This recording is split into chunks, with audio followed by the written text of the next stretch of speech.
malo le soifua mo ria fio mai le tapo club e lau sunga le whaafengainga.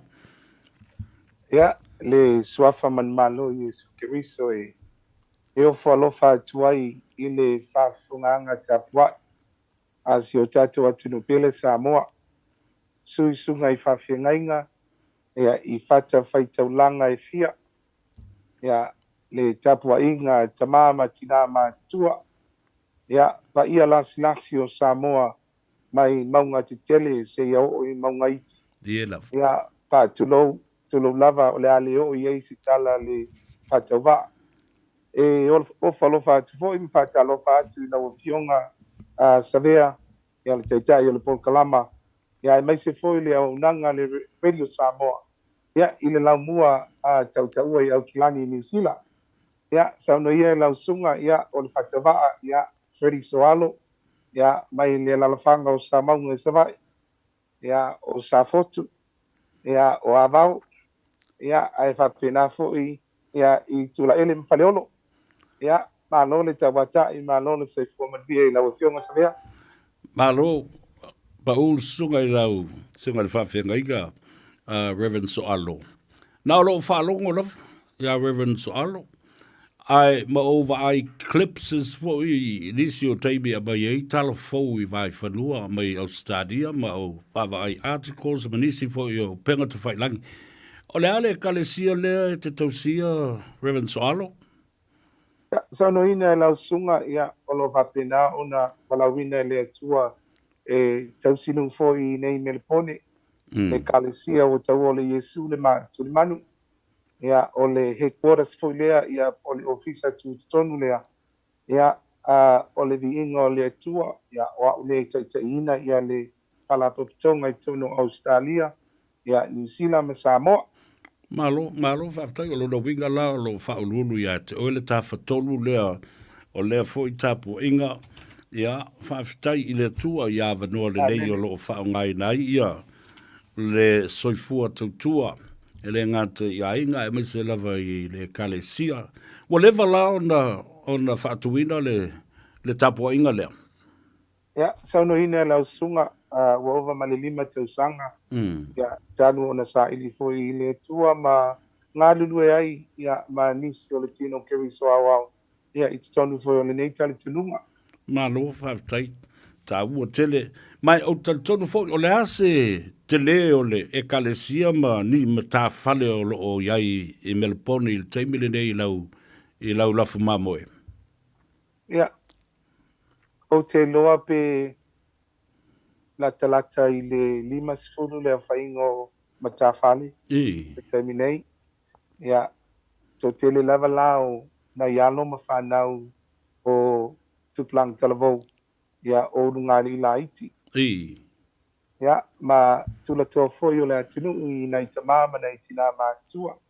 Ia, mai se foi sunga i whawhengainga o loo lang sua ma sunga i awa o ia mani pa ia nasi o le e kalesia i ona i tulanga tofi. Yes. Maria love. Ia, olona winga la ese mai lau ngā luenga as Reverend and Pastoral Care mo le e kalesia. E iei seisi ngā luenga olo e tautua i aima au nai i whafo mai o le kalesia? Ia, o loo whapena ona ngā lue au na ia mo le viinga o le tua wa ia le paia ma le mamanu o seo tato tunu i Australia nei. Ia, i le tulanga o se whamitala upu whaitula fono le stala. Ia, o le tulanga na o loo ngalue ai. Ia, i te le lava ia nisi fo i o matafa ioi. Ia, ai walava ia lea matafa ioi ta te sa whai e vole nei taiwi. Ia, malo. O se ngā ruenga le lei tele ma se tautua le lei ia le nā fo i ngā ruenga o le whaamatala upu i a whaamama avenga i le tele o tātou tangata e le malama i tulafono. Wa tasi nā mea leina soli le tulafono. O le malama i le tulafono. Ia se ngā ruenga fo i o te whai e le tele o taimi. Ia mō tātou tangata fo i. Ia a o le so tanga le leine nā. Alo mo e foi lo to maftanga manisi. Olo no winga la. E tele fo ilalo teimi e whaalu I district courts ma nisi o social services fo lele e a fia ai o tātou tangata po o le study link ia po o le community affairs and interaction. Sei sau noa I whaalapo patonga ia te a fia ai ma maua ile tau wheso ta inga ma tangata o le tātou tunu. Ia, whaatai mo le avanoa lau whiungu Savea. O tūlanga o nanga whātau si tūla whono I whamasinonga I te tono Australia. Ia, e au fia ai ia whamasinonga mawalalu, le magistrate court. Ia, whamasinonga whaitu malo, o le county court. Ia, whamasinonga mawalunga, o le Supreme Court, I tonu lai o stete. Ia, ma le whamasinonga toi ilo. Administrative Appeal Tribunal. E pei o lava le specialty po le anga whapitoa. Ia lo whapena ona au nai mo le paia man malu o sio tātua tunu. Ia mai se fo ile malo tele o Australia mani sina. Talo whai. Ese le taua I lau whanongolongo atu. Mai o lona winga. You have crossed paths with so many Samoans and of our people. O winga whakolosia ia uto Savalinga. Ia male maftanga mo tātou tangata at different levels. Ese fola ai tau te whelo I pea ono o ngā ruenga nei tau le whaamsinonga, tau le whaamtala upo I lea fola o le whaamsinonga, o leisi fola o tālu sanga apiri, administrative and court of appeal. Talo whai, ia, o lea lala uso tanga ma le maftanga ua maua manei tangata, ia, mawhape nā whoi ona whasosani atu ia I lātou mata upu. O le te le, how wide is that web and your service to the Samoan community? O le tūlanga au tūlava ia lau whiunga lawea e mai se le whawhonga tapuai mai o le paia man mamalu so tātua tunu. O le nau ta inga ina ia maua sisi platform.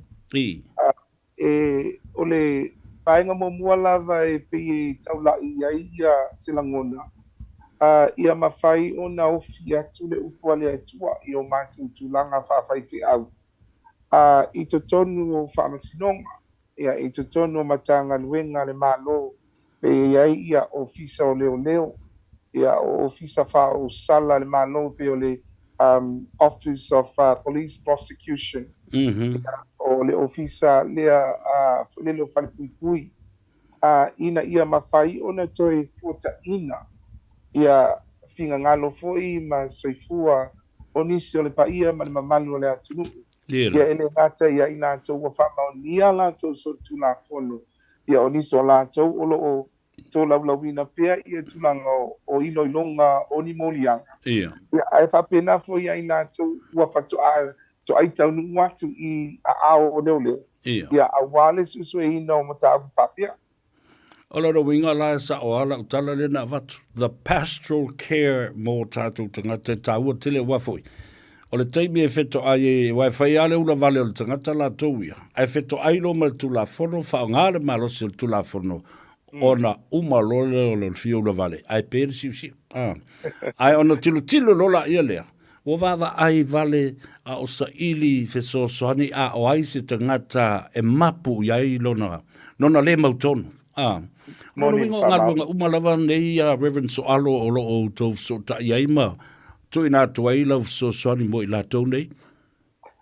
Moni so noanga e toa valu I lātou o nisi o le whanau whalia nganga. So I form a business council within the church. And we go out and reach out to those who need that opportunity. Ia ele ngata foi nai na mātou mātou te angalele atu ia I lātou o lo manau miele so soani. O to tele foi o lātou o lo auto wa mai. E lātou te manau mia ia le so soani lea. Ia pe lava ne sila fia lau whiungu Savea. Ia pe o tulanga lava le o seleni. E ta o noa ia sungai ani matamai tai no ia tu lo foi le anga wa. Ia e mo mua lava tau tala tupi. Ia ai pe o le tele o le whatinui no le nei au o nanga le ovai ma le se fulu tausanga I tono Australia nei.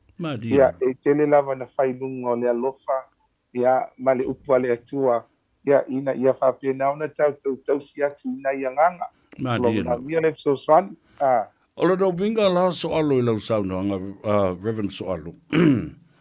The power of negotiation I lau sunga maisi o lo ia o lea o lo mwhai e o na whatino. Ia nisi o consultation ia po o nia lato fsoswani fo I e au noa mani se leni ia po o pro bono cases. O le term lena e avea nga I se lo ia wana lofa mai. Ma ua ia whaia fua ai, ma tula I fua I lo mo le whaamsinonga e tula I mo le tangata ua tua ia. Ia ola no wingo se ngaluenga tele lau sunga Freddy, Sooalo. Ai o amana ia lai nei tangata masui e o lato o langa ma le toi fo I e soli tula fono pe amanuia se whaamsinonga. Ole pea maliva su maliva o tulanga o whaamsinonga o lo tula iai mafsoswani ai o lo manuia. Ia au te loa pea mali se talafa te tai po le fitus fulpaseno I lato. Ia e le talafo I le Yesu e tos fuluna o e va Yesu. Ia fule koe o mai. Tasi to e alfa ftai ia Yesu. Ia ole na tula lava tulo le whafunfunanga se tatu o tunu. Ia e pe ia le tulanga fo le le matamuli. Ia ole tulanga fo le o le tau mamau fo I wala. Ia pe onisi o vaenga whapena. Ia na ia lai ona pe e tau mia fo ia le fsotainga. Maria la. Ma lo whaftai mo le nanga luenga le lei. Ole upule o te fia talanoa ia. Ole rehabilitation. Ole wala I mwhai ona toi whato sina ma toi fuata ina. Leo langa le tangata. Lea sa e fiso swadi ia ma olo o alo ia le tūlanga. Mātangi ai se tūlanga le lei o le suia o leo langa o le tangata. O iai nisi o tātou tangata e malanga mai Samoa I porokalame o ngā ruenga whawai teimi ua soli tula fono le te iai a ua o mai au a ao mauruma. Whaftaimi o le whafsiri lau fionga la vea. Pei o le tasili na o misiona te le a le tātou I kālesia. E lima whatasi ai malinga luenga ia asi o tātou mālo. Ia mai se foi sunga I whawhengainga mai kālesia. Ia le pa ia o nisi o tamani o le atunu. Ia o lo whapena o na mātou tau mawhai e so swani atu. Ia ina ia lo mwhanau o se o tātou tunu o lo malanga mai ngā luenga whawai taimi. O le talamoni lava a la wafiangu Savea. E whanua noa le loto. O le tele o nisi o mata upu. Ia wa ova aia uia iai. Ia ele o sa olo na whamatala ina. Ia ele ngata ilea.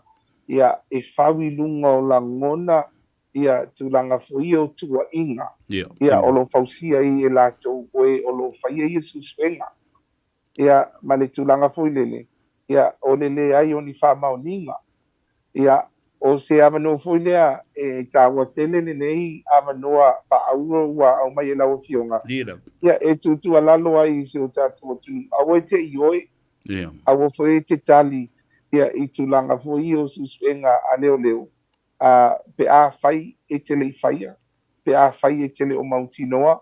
Ia pe a whai whio nai te whewhi. Ai sino na ma ai lava se no ia. Ia po stangata taustula fono. Ia e mawhai ona fsoswani awa e whaingo fio na ioi. Ia ole ioi na ia ono endi whai le tolu tausanga. Ia por fitu tausanga. Ole to tele lau na ia lo mawhanau ia e auto vamai. Ia ole whawhita uli tele lea olo fia ngai ma le tātou tino keriso ni. Ole tau mawhai lea ina ia whamana malama tulanga o tula fono ma waunanga. Pei ole so tula fono ma walunga lava le ia I teimine nei. Ole tulanga folele ole ami ole puleele whasa moina inis. Ia au te whasa moina ia uia. Ia ole tulanga folele o sauwanga whamalosi I tulanga whawhiusua inga se tulo sexual assault. Pe ole tulanga pitusili nao na mawalunga ole tulanga lona lua. ia o le tulaga lei tulaga o sauaina o tamaitaʻi tinā ma whanau domestic violence ia lona tolu lo laʻia o tulaga foʻi o le faaolima po le assault ia ma nisi loa o isi vaega foʻi e pei o tulaga o le iai totonu o teni gangs ia ma faatinoina ai loa tulaga so tulafonu ia ele o se mea fou pei ona e silafia foʻi ia ma le faafogafoga tapuaʻi o se tatou atunuu ia i mausol tulafono nai e afia ina i alo ma whanau Malo, whaafitai tāua tele i le whaalongolongo atu mō le teimi mua i lausunga le whaafengainga. Ia mau tiute ia o lau saa i o whaiva so sani i o tātou tangata. Ia e maise i lantou o lo malanga atu i ngā luenga wha vai teimi. Lau whionga sa vea au mawale teimi. O le tulanga lava le ngā luenga wha vai teimi. O niso ngā luenga wha misiona o lo so sani e mō lātou. O le tō tele o lātou e o mai e vai le ngā ia mantua lau i nei Australia ia e mua lava o nā palai lau tax file number ia po lau numera lafunga ia e titau foi ona e loa ona create lau my gov ia po kalame le lunga i nei mawhai ona e ane ia lava o i titonu ia tulanga la foi lele o le wala au mai fia mo se so swani nei tiu te la iti ia pe o lato lafunga whale tau sanga ia o le tulanga foi lele o le fesotai mai ia o le auaunaga le ATO po le Australian Taxation Office i luga o le pokalame le mai kavene ia mafai o le faatino ia le tulaga o latou atupe mafai o le toe maua mai ia latou lafoga faatausaga lona lua o le totele o nisi o tatou alo ma fanau o loo lima taʻitaʻi seseina e lagona o tagata instead o le tulafono o nisi o i latou o pe totele latou e qualify i le tulaga lea o le toefailaina o latou lafoga faafetausaga le vaega lona tolu o le toe au maia le itua o latou supa ia o le supa ia o se tupe faagaga lea mo i latou foʻi e ia le la aga e na o latou la foʻi e leai ni latou no fomau ma le seseni tonu Australia e entitled ai tonu o faamamiaga ia o le totele lao nei fanau e o mai galuga faavaitei e latou tele iloa ia le tulaga o le faatinoina process ia o pepa o galuega po paperwork ia ina ia mafai ai ona faatinoina lea vaega pe o nisi o fesoasoani se tasi o fesoasoani o loo matua manaumia lava nai alo ma fanau o le tulaga lea o le lavevea mai i galuega e pe ona o mai ai ia ai o atu i fomaʻi ia ae fai mai ele mafaiga kavainalo i suala ia pe fai mai ele mafai ona fai ai se taʻotoga so we have to lodge for work cover insurance ia o nisi lao latou o loo sulufaʻi mai ia o tulaga foʻi e uaga le againa e falefaigaluega sa faigaluega ai ia mafai ai ni tuuaʻiga sesē ia i latou ia o le tulaga foʻi lele ua lavevea mai falefaigaluega le toe mananaʻo i ai ia falefaigaluega o se tulaga fanoanoa ia ma se tulaga foʻi lele ia ona o le amio le pulea lava i le ona faaogā o le avamalosi seitulou ia ma isi tulaga faapena ia e alai ona tutuli e se mai e aiga ma nisi foʻi ona ufaga o loo i ai ia ona faapena lei ona reach out mai ia ma matou tamafai e se tulaga foʻi pe ona e faaogāina le rehabilitation ia po le toe fuataʻina ia o latou soifua molaga ia e ala le upu a le atua Malo, o leu te wawe atu nei, you have a wide variety of services i o tātou tangata i nā. Ia, a leu te wawe atu fōi. O le tūlanga o companies' responsibilities la tau ia na mai ta maiti mai o. E tau na iai ia se tasi. O most of so ta inga mase liaison officer na tofia le malo Samoa i lalo le prokalame le o le RSE mwhai na lua whaasoa ma lua talanoa ma ave fo i eisa utu o lalo i mea i e mana o mia e tama ma tangata o ngā ruenga whawaiteimi. E tele teimi e mawai ia nai so ta inga peitai ia o te langona ina foi o lo ia ia pāpuituinga Ni. o lātou fwoi tiute se ona whaasoai. Ni. Ia te lava ne le fia le Privacy Act. Fwoi le tulanga o le ona whesuia i oni whamatalanga. Ia o te lo tulanga na o lo tau whiwhia I fwoi o lātou tiute. Ia a o lava mta whaioi ia whapia fwoi le tino keriso I nei. Ia mātou te le puipuia lava le tulanga o lo whaatanga I dunga o le tula whono. E mātou te apa atua ina I alo mawhanau. Ia mesin pa ia o so tātou tunu ina ia mawhai una o iei le whusoswat. Malo whaftai o wa o le bea whole na o le whai nei. E le tā whatolu o mātou ngā rurua whaatasu au. Nei o le whailau tusi mo le whonga o le whono whawhau tua Samoa. Alright. O le whionga ia tofilau Ted Stanley. Ia o ia le nao le te whono. Ia whapena fwoi ia le isi vaenga o le tā whatolu lea. O le Pacific Leaders Forum po o le whalapu putonga o te tai o le Pasifika o te whono ai ia le sunga ia tele ai Edwin Puni ia au le tupa Samoa le whionga le alori ia whupuleai semi-whupuleai I te loe te manatua o le swifai pule na o le tātou mo tele I sala whai le tele o tau sanga mawai. Ma le whalapu putonga o le mafutanga a whaife au so o whaatasi Samoa nei. Lea foi la o lo mātou ngā lulue. Lewa nei, o le tiute lesa whaatino nei e le tāwhatolu lea.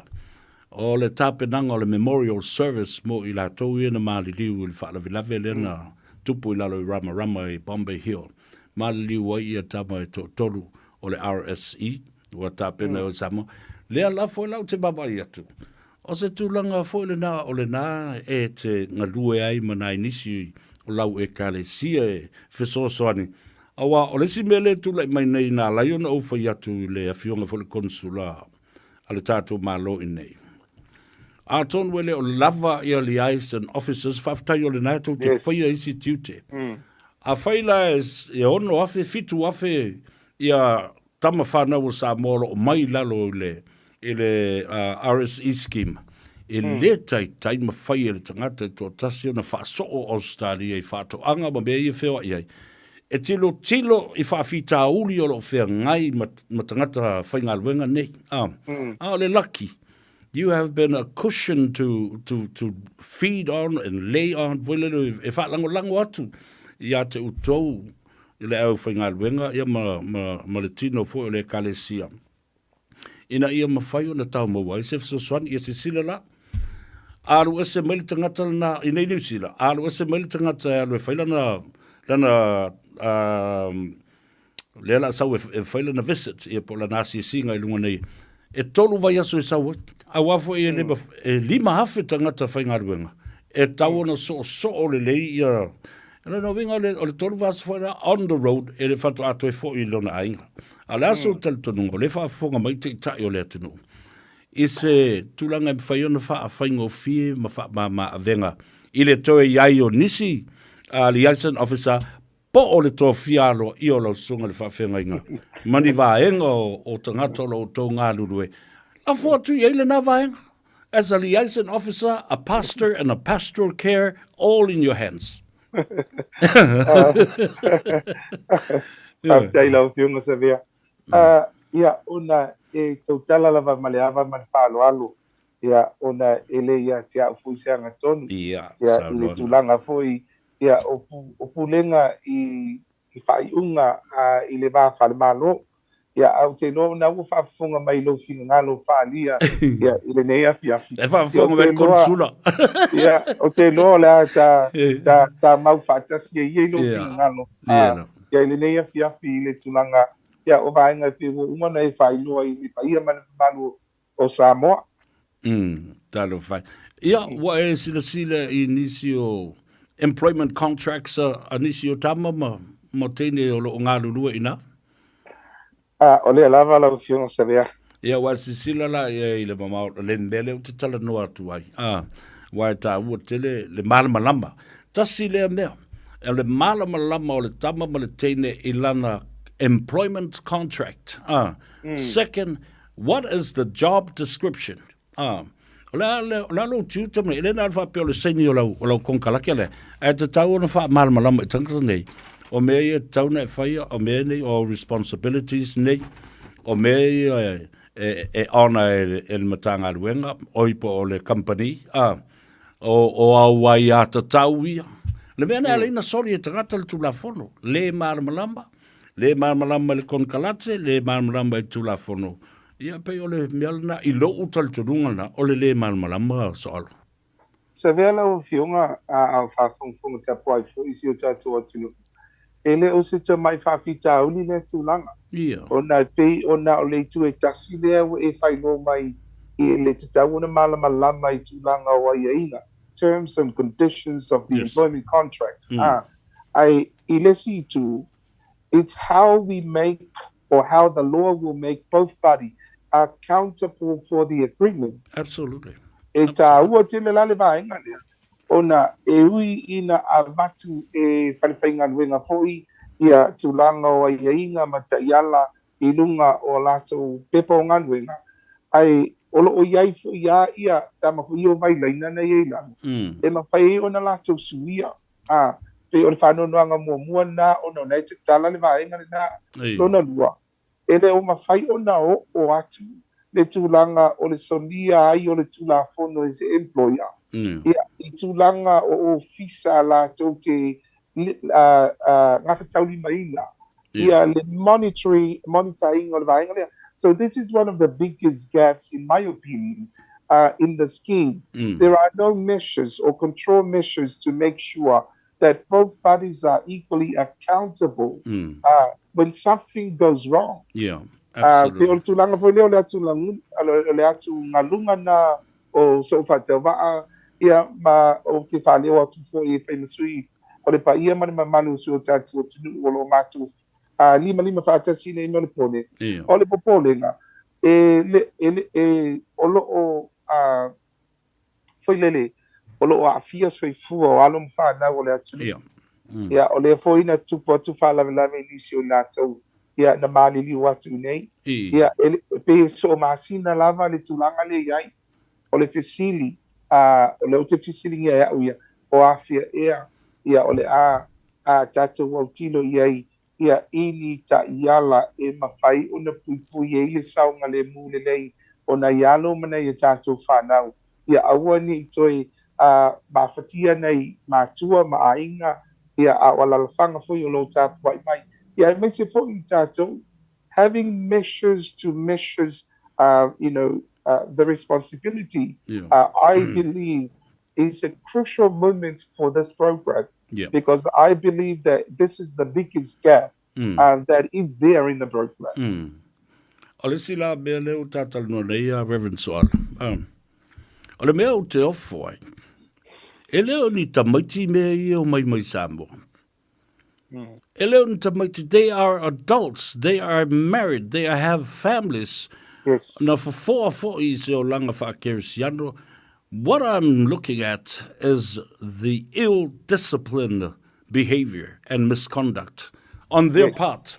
Awa ele mawhai na tātou toe ngau ina le la au.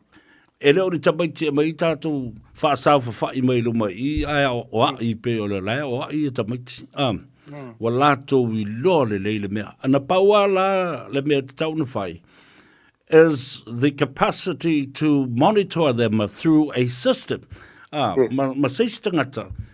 Awale manu I tupe. E te tau na tilo I seisi liaison officer whai on a cater I tangata nei. It will become a problem. And it is an invested problem I o tātou tangata. Una tūla I leo ngā ruenga, e te tau na tātou whaia mō tātou ainga mai a maisia. A lea la tātou wā ngai, e whaatonu I a tangata mātutua no mai. I lalo na porkala me, ua umawhoi na whai ei upu I Samoa. O lea la risi mea lea la sasoneng. Ia, o tātou le loa, ua sulu loi le au whai ngā ruenga, a le tua ma, ioe. Ia e whawhetai lau tali lau tali malo le lei ma apa atu mo I lātou Reverend Sooalo. Ia, sau nui ne lau sunga. Ia, o le mātou lava lea whatukai ngā tausi whawhaiwhi au. E mātou te tutu I le vā. Ia, mātou te wha olo mau fōi. Ia, awa, ia, tama whanau o si o tātou watuni. ai mai sila tapu inga sungai whawhengainga. Ia. Ia, o mauta malawa o tu malo. Ia, ai mai se o nei mātua fo i o lo tapu pai mai e so tatu o tunu pelo Samoa pe o le langona lea. O lo o mātua tau mo whai e pe fo nei sau no ina. The need to have more licensed officer or give an opportunity to a group of people, you know, a local group. Lea lawe iai oe, e tai mua e le malanga lea. You know, lea e te wha mautu i Australia.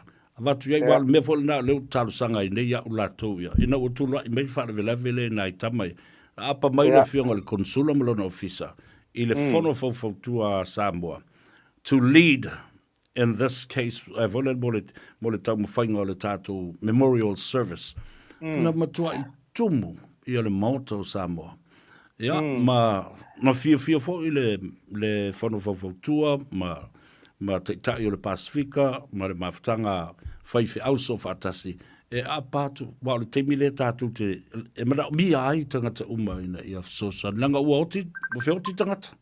Oi e tua ia Samoa.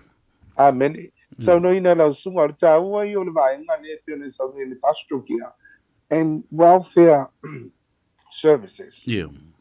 Pe o le tulanga o lo mātou iai teimi nei le awonanga le tātou fui ai kalesia.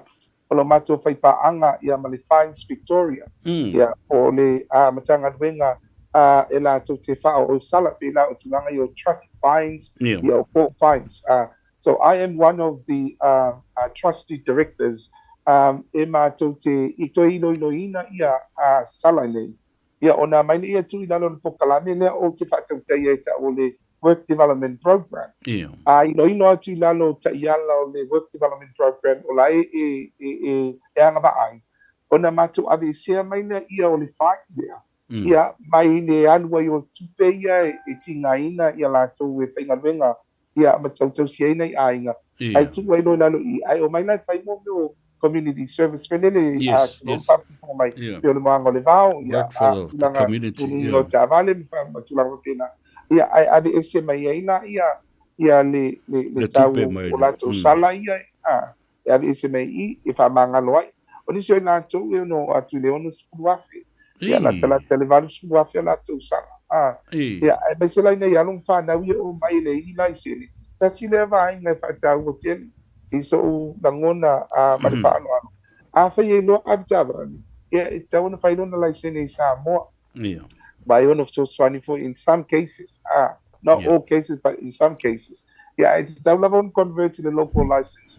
Yeah, I'll state it for the afternoon for you now more white. Yeah, I mean these are one of the many issues. But in itu la I na vale tulanga le pokalani. Is it tulanga yo no malu pui ai so I fu alu fana o le tu o le popole nga tele le o lo fata va ala o fiu Savea malo vaftai esele o was tasile va go tala no lava wi ai o no ta inga awa o latum o ise su yo le malo o ai ina o ise ampasa po o se consula po o se ina o le terminei I te tonu Australia o le mato consula o I Canberra. Ia o le mato ampasa o lo lunga sili. O lalo I mele poni nei. Ia mo sila fia foi Savea. Ia o lo falangi lava le nei se tete ia le tulanga fuilele o la tou o se tete hata mamai educational states. Ele ngata foi la.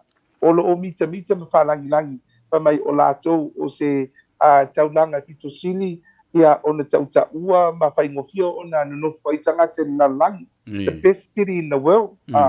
Pela o le tūlanga ia ele ngata fu ino na tamau ainga economy.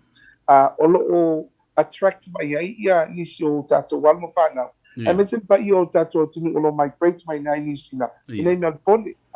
So I think we actually have one of the highest migration movements from New Zealand to Australia.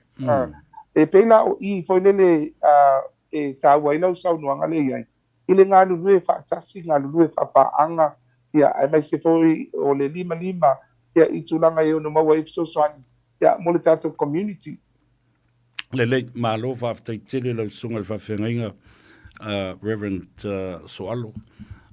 O le ātātala noa pēr, Maupeana ye set our regular programs so that we can update each other. And similarly, having the same program here that will coincide and parallel to what you're doing and your efforts over there. Ila tātou, ina i o tātou tangata. One of the things, if I may, one of the issues that I believe was actually created from the program, those who have actually absconded or what, so like Isemai, and there's a great deal of those who are now becoming overstayers. Yeah. So what we are now actually trying to do is to work with immigration to bring in those who can actually assist to look at various visas that make them qualify in order to take this issue away from the program. Tasila navaenga olo matuanga lue the family name maniso employers initial visa ese no mafai ona angava ayena to samayenga le tula fono I me se fori tulanga foilele ole ave ese mai le ngo Samoa mele fe mai o to tele la sola to tele la fa olima tulanga fa pena le kuita tu tangata Samoa monia it does weigh really on the reputation of our people tangato le no fa mau nei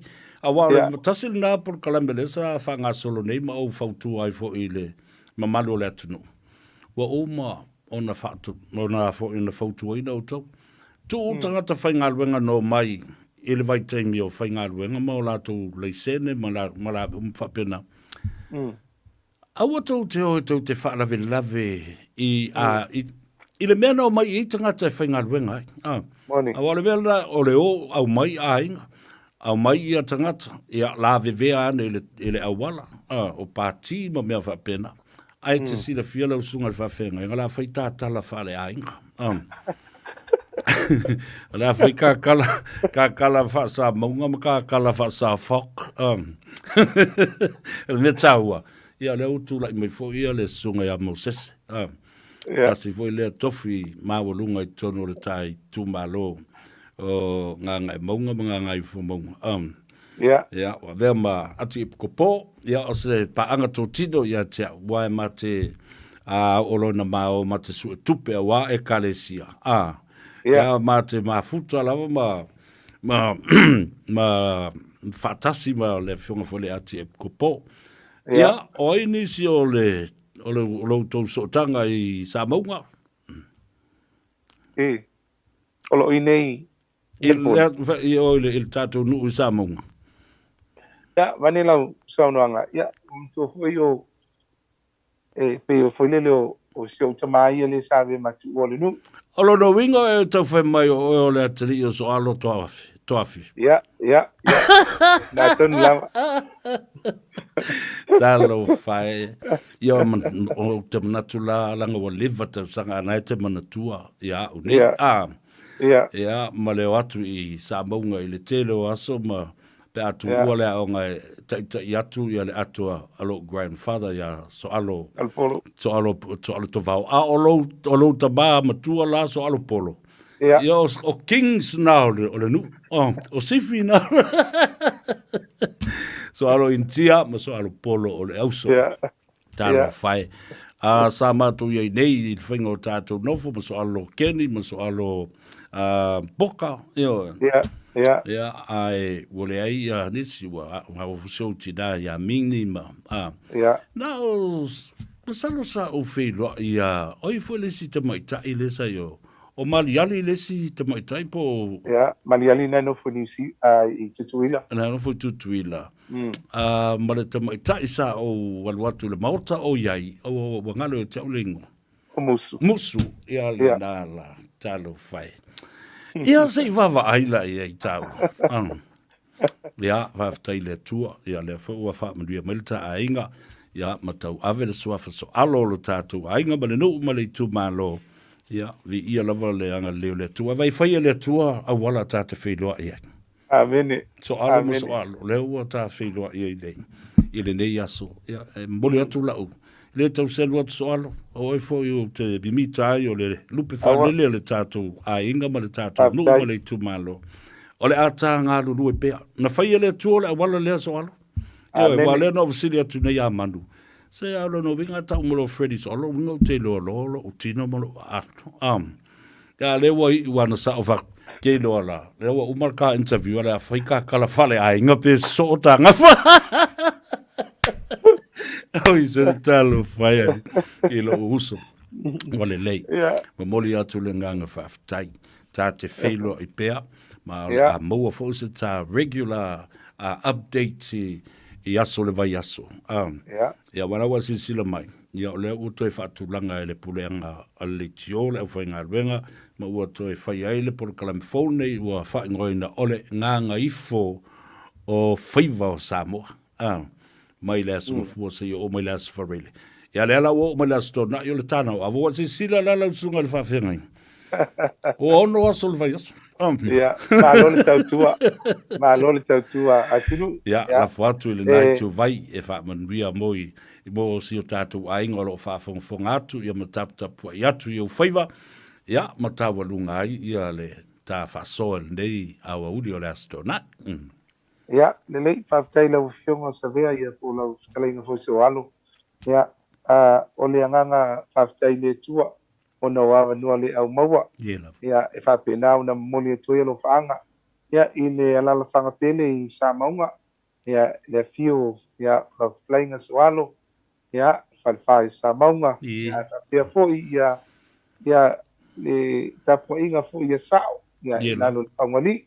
Ia, whaptai mo lo au tō tapua inga. Ia, lo se lava le sa fōi o na ianum whanau.